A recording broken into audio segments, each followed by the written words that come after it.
Une guerre éclate, l'invasion russe de l'Ukraine. Le monde a regardé avec incrédulité les forces russes lancer une invasion à grande échelle de l'Ukraine le 24 février 2022. Cet acte d'agression a brisé des décennies de paix relative en Europe. L'invasion a provoqué une onde de choc à travers le monde, déclenchant une crise humanitaire alors que des millions d'Ukrainiens fuyaient leur foyer pour chercher refuge dans les pays voisins. Les images de villes bombardées et de familles en fuite sont devenues un rappel brutal du coût humain dévastateur de la guerre. L'invasion de l'Ukraine a marqué un tournant dans les relations internationales. La résilience du peuple ukrainien et le soutien indéfectible de ses partenaires internationaux offrent une lueur d'espoir. Cependant, le chemin vers la paix reste semé d'incertitudes. La réponse mondiale, sanctions et soutien à l'Ukraine. La communauté internationale a réagi rapidement et fermement à l'agression de la Russie.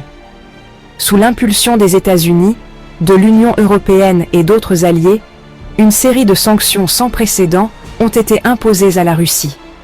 Ces sanctions ont ciblé des secteurs clés de l'économie russe, notamment la finance, l'énergie et la défense. Outre les sanctions, les États-Unis et leurs alliés ont fourni des milliards de dollars d'aide militaire et humanitaire à l'Ukraine. Cette assistance comprenait des systèmes d'armes létales, tels que des missiles anti-chars et de l'artillerie, ainsi que de l'aide non létale, comme des fournitures médicales et de la nourriture. L'élan de soutien à l'Ukraine témoignait de la condamnation mondiale des actions de la Russie. Cependant, l'efficacité de ces mesures pour mettre fin au conflit reste un sujet de débat. La guerre en Ukraine a également révélé de profondes divisions aux États-Unis, notamment concernant les politiques de l'ancien président Donald Trump.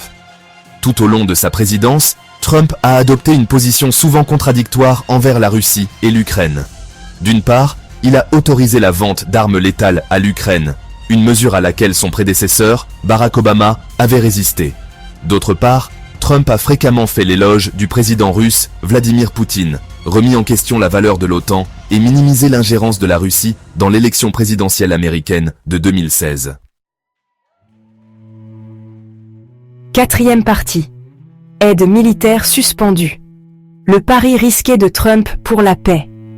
Dans une décision qui a provoqué une onde de choc à Washington et au-delà, l'ancien président Donald Trump a annoncé en mars 2025 qu'il avait ordonné l'arrêt complet de toute aide militaire américaine à l'Ukraine. Cette décision, qui remettait en cause des années de soutien bipartisan à la défense de l'Ukraine contre l'agression russe, a été accueillie avec un mélange d'incrédulité et d'inquiétude par les législateurs et les experts en politique étrangère.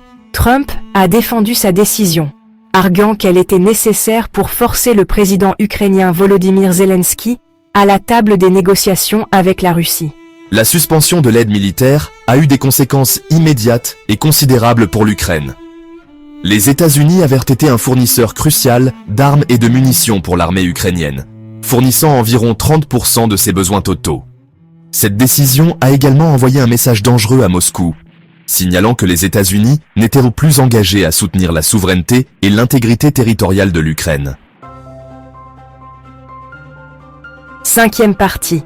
Répercussions internationales, naviguer dans le vide du leadership. La suspension de l'aide militaire américaine à l'Ukraine a suscité des inquiétudes et des incertitudes dans la communauté internationale. Les alliés européens, habitués depuis longtemps à s'appuyer sur le leadership américain en temps de crise, ont exprimé de profondes réserves quant à la décision de l'administration Trump. Le président français, Emmanuel Macron, un critique virulent de la politique étrangère de Trump, a averti que cette décision aurait de graves conséquences pour la sécurité de l'Europe. Le Royaume-Uni, un allié fidèle des États-Unis et de l'Ukraine, a également exprimé sa désapprobation. Le Premier ministre Keir Starmer a souligné l'importance de fournir des garanties de sécurité à l'Ukraine dans le cadre de tout accord de paix avec la Russie. Il a insisté sur le fait que la communauté internationale ne devait pas permettre à la Russie de s'imposer par la force. Sixième partie. L'avenir incertain. Une lueur d'espoir pour la paix. La guerre en Ukraine est entrée dans une nouvelle phase périlleuse. La suspension de l'aide militaire américaine a enhardi la Russie tout en soulevant de sérieux doutes quant à l'engagement de l'Occident envers la défense de l'Ukraine. Le conflit a mis en évidence la fragilité de l'ordre international, fondé sur des règles et les défis que pose la confrontation à une Russie renaissante. Malgré ces défis de taille, il y a des lueurs d'espoir. Le peuple ukrainien a fait preuve d'une résilience et d'une détermination extraordinaires face à l'agression russe. Ils sont profondément engagés à défendre leur pays et leur liberté. La communauté internationale, malgré des divisions internes, reste largement unie dans sa condamnation des actions de la Russie. Le chemin vers la paix en Ukraine sera long et difficile. Continuons à lutter pour l'égalité des droits. Un grand merci à notre sponsor. Sans son aide, nous n'aurions pas pu réaliser cette vidéo. Retrouvez les produits sur notre site de vente en ligne, harmonieféminine.com.